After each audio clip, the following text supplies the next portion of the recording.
Assalamualaikum warahmatullahi wabarakatuh. Jadi pada hari ini saya nak beritahu satu amalan yang sangat mudah untuk kita buat, tapi setiap kali kita buat, Allah akan bagi 10 rahmat kepada kita. Dan amalan ini sangatlah digalakkan dalam bulan Ramadan. Amalan itu ialah bersalawat kepada Nabi Muhammad SAW.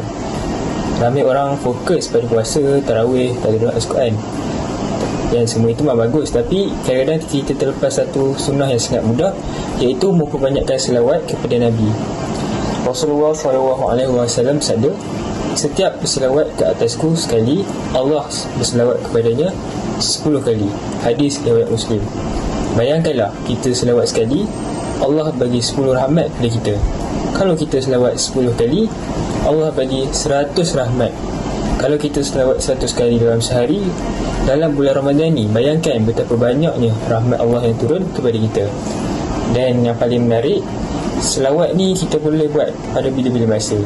Contohnya waktu berjalan, waktu sebelum tidur, ataupun masa kita mandi. Dan selawat ni tak ambil masa yang lama pun. Semua sebut Allahumma salli ala Sayyidina Muhammad.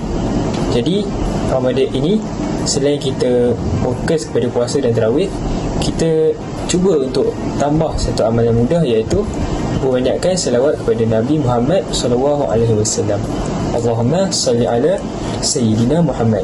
Itu saja daripada saya. Assalamualaikum warahmatullahi wabarakatuh.